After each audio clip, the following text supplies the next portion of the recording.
નમસ્તે વિદ્યાર્થી મિત્રો, મારી યુટ્યુબ ચેનલ પિયુષ શેરસિયાની અંદર આપનું હાર્દિક સ્વાગત છે। જો તમને મારા વિડીયો ગમે તો લાઈક, શેર અને કોમેન્ટ કરો અને હજી સુધી વિદ્યાર્થી મિત્રો તમે મારી ચેનલને સબસ્ક્રાઇબ ન કરી હોય તો ખાસ સબસ્ક્રાઇબ કરો અને બેલ નોટિફિકેશન ઓન કરો, જેથી કરીને તમને નવા નવા વિડીયોના નોટિફિકેશન મળતા રહે। તો ચાલો વિદ્યાર્થી મિત્રો, ધોરણ 4 એમાં નવી સ્વાધ્યાયન પોથી આવેલી છે, તેમાં એકમ છે બીજું ગણિત, એની અંદર લાંબુ અને ટૂંકું। વિદ્યાર્થી મિત્રો, બીજી માહિતી આપી દઉં, આ માત્ર તમારી સમજ માટે છે, નહીં કે ઉતારો કરવા કે કોપી કરવા। જ્યાં તમને મુશ્કેલી પડે ત્યાં જ તમારે મારા વિડીયોનો ઉપયોગ કરવાનો છે, અથવા તમે લખેલું હોય તે તપાસવા માટે મારા વિડીયોનો ઉપયોગ કરજો। તો ચાલો જોઈએ પ્રશ્ન પહેલો, નીચેનામાંથી કયા ચિત્રની લંબાઈ સૌથી વધુ છે? તો વિદ્યાર્થી મિત્રો, અહીંયા ડ આવશે, એટલે કે પેન્સિલની આવશે।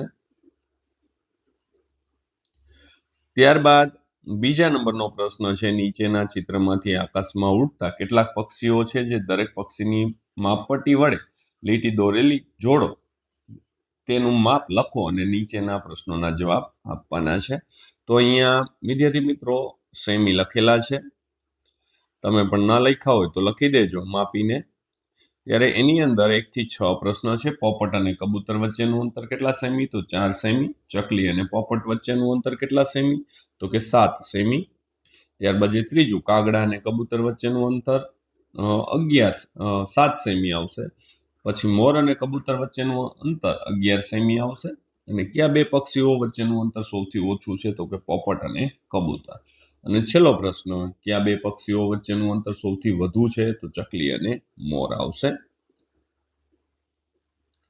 ત્યાર પછી 7 નંબરનો પ્રશ્ન આવે છે, ચકલીને કબૂતર પાસે પહોંચતા કેટલું અંતર કાપવું પડશે? તો કે 5 સેમી। અને 8મો પ્રશ્ન, મોર પાસે પહોંચવા ચકલીને કેટલું અંતર કાપવું પડશે? તો 14 સેમી આવશે। આગળનો પ્રશ્ન જોઈએ હવે વિદ્યાર્થી મિત્રો।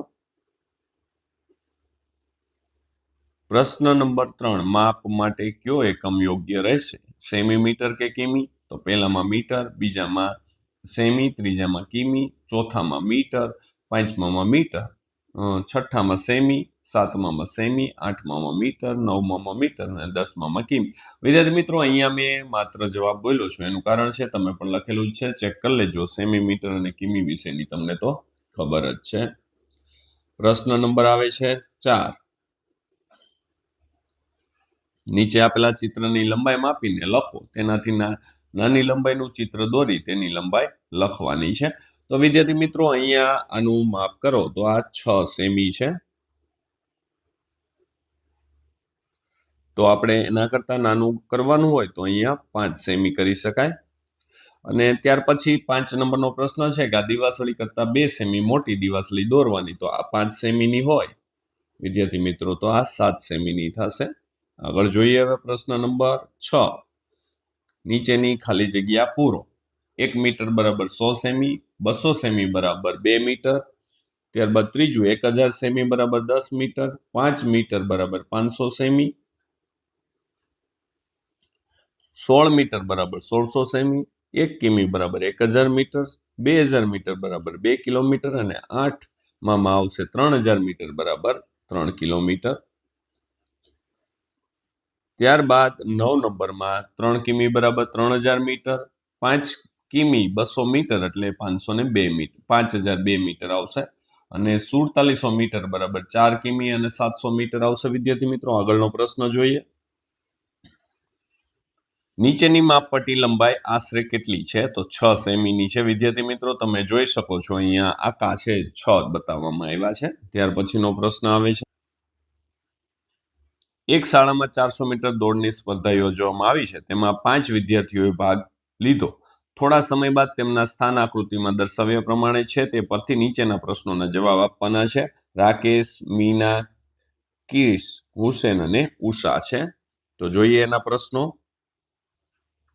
એમાં કયો બાળક સ્પર્ધામાં સૌથી આગળ છે? તો હુસેન આવશે। બીજું છે એની અંદર વિદ્યાર્થી મિત્રો, કયા બાળકે સૌથી ઓછું અંતર કાપ્યું છે? તો રાકેશે। ત્રીજામાં રાકેશ કરતા ક્રિશ કેટલા મીટર આગળ છે? 100 મીટર।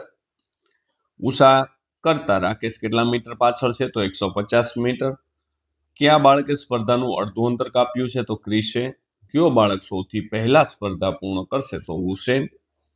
કયા બે બાળકો વચ્ચે 200 મીટર અંતર છે? મીના અને હુસેન। પહેલા અને છેલ્લા બાળક વચ્ચે કેટલું અંતર છે? તો કે 250 મીટર. કોણ 150 મીટર સુધી પહોંચ્યું છે? તો મીના આવશે. વિદ્યાર્થી મિત્રો, આગળ જોઈએ હવે. ત્યારબાદ પ્રશ્ન નંબર 9, નીચે આપેલી લાકડીની લંબાઈ કરતા અડધી લંબાઈની લાકડી દોરી બંનેના ચિત્રોની લંબાઈ લખવાની છે. તો અહીંયા 6 સેમીની લંબાઈ હોય તો અહીંયા 3 સેમીની લાકડી વિદ્યાર્થી મિત્રો બની શકે.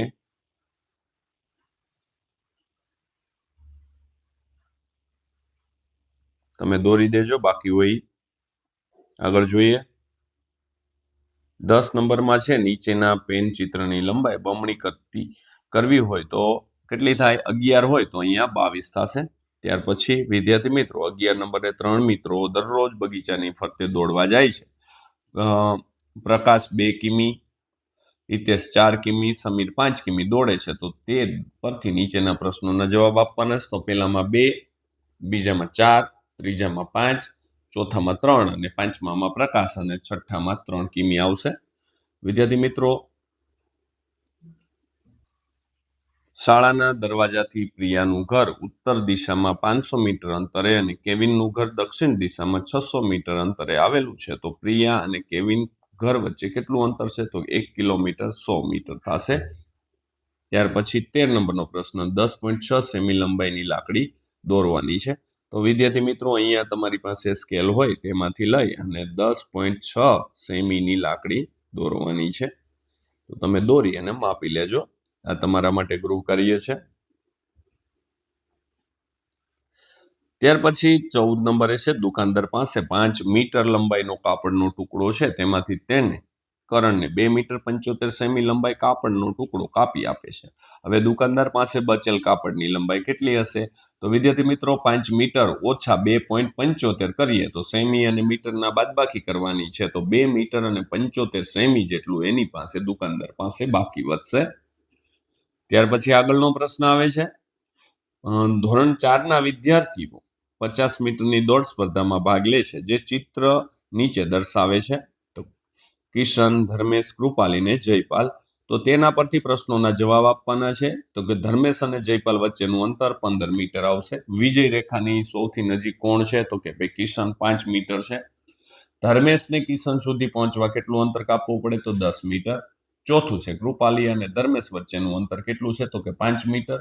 પાંચમું છે, જયપાલ અને ધર્મેશ વચ્ચેનું અંતર કેટલું છે? તો કે 15 મીટર આવશે.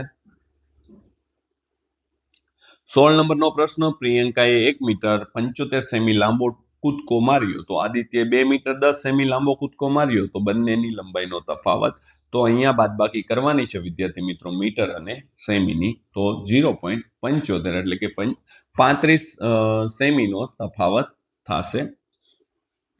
17 નંબરનો પ્રશ્ન, યશવી 85 સેમી ઊંચો કૂદકો લગાવે છે અને મીરા 1 મીટર ઊંચો કૂદકો લગાવે છે. તો મીરા પરથી યશવી કરતા કેટલા સૌથી વધુ ઊંચો કૂદકો માર્યો? તો બાદબાકી કરીએ તો આપણે મીટરને સેમીમાં ફેરવી દઈએ અને 100 સેમી બરાબર 1 મીટર. તો 100 માંથી આપણે 85 સેમી બાદ કરીએ તો 15 સેમી છે વધુ ઊંચો કૂદકો માર્યો કહી શકાય. 18 નંબરનો પ્રશ્ન, ચંપાનગર 10 કિમી 700 મીટર, ગુલાબનગર 12 કિમી 250 મીટર, કમળાપુર કિંજલ ચંપાનગરથી બસમાં બેસી કમળાપુર પહોંચે છે. તેની બસમાં કેટલી મુસાફરી કરી? તો અહીંયા સરવાળો કરશો તો 23 કિલોમીટરની મુસાફરી કરી છે કિંજલે. ત્યાર પછી 19 નંબરનો દાખલો છે, તેની અંદર આપણે જોઈએ તો તેમાં 53 મીટર અને 500 સેમીનો જવાબ આવશે. ત્યારબાદ 20 નંબરનો પ્રશ્ન, તમારી શાળામાં અભ્યાસ કરતા કોઈ પણ 6 વિદ્યાર્થીઓની માહિતી લખો. તે પરથી તેમની ઊંચાઈનો તફાવત મેળવવાનો છે. તો અહીંયા વિદ્યાર્થી મિત્રો મેં નમૂનારૂપ મારી રીતે લખેલ છે. તમે તમારી રીતે લખેલું જ હશે તો ચેક કરજો. તો ભાઈ દિવ્યા અને કૃષ્ણ તો થશે 30 સેમી, રાહુલ અને મહેશ લખ્યા છે, કિશન અને કરણ લખ્યા છે, રિયા અને નમ્ર લખ્યા છે. વિદ્યાર્થી મિત્રો, તો તમે તમારી રીતે કરેલું હશે તો બધાના અલગ અલગ જવાબ હશે. ત્યાર પછી છે 21 નો દાખલો, એક બ્લેકબોર્ડની લંબાઈ 2 મીટર 15 સેમી છે. તેની લંબાઈ પહોળાઈ 1 મીટર 75 સેમી. તો તેમની લંબાઈ અને પહોળાઈનો તફાવત તો 40 સેમીનો થશે. વિદ્યાર્થી મિત્રો, મીટર અને સેમીની બાદબાકી આપણે કરવાની થશે. ત્યારબાદ 22 નંબરનો સાચો વિકલ્પ પસંદ કરવા વાળો પ્રશ્ન છે તો પહેલામાં બ આવશે, બીજામાં ક, ત્રીજામાં બ, ચોથામાં ક, પાંચમામાં બ. ત્યારબાદની પ્રવૃત્તિ આવે છે તમારા વર્ગના વિદ્યાર્થીઓની ઊંચાઈ સેમીમાં માપો અને નોટબુકમાં લખવાની છે. વિદ્યાર્થી મિત્રો અહીંયા આ તમારે જાતે કરવાનું છે, તમારા વર્ગના તફાવત માટેની વાત છે. ત્યારબાદ શાળાની વિવિધ જગ્યાઓ વચ્ચેનું અંતર માપો અને તેમને એકમ સહિત લખવાનું છે. તો જો મીટર હોય તો મીટરમાં લખવું, સેમી હોય તો સેમીમાં અને કિલોમીટર હોય તો કિલોમીટરમાં લખવાનું છે, એટલે એકમ સાથે લખવાનું છે. જો વિદ્યાર્થી મિત્રો તમને મારો આ વિડીયો સારો લાગ્યો હોય તો લાઈક કરજો, શેર કરજો અને કોમેન્ટ કરવાનું તો ભૂલતા જ નહીં. વિદ્યાર્થી મિત્રો હવે મળીશું આપણે આગળના નેક્સ્ટ વિડીયોની અંદર. આવજો.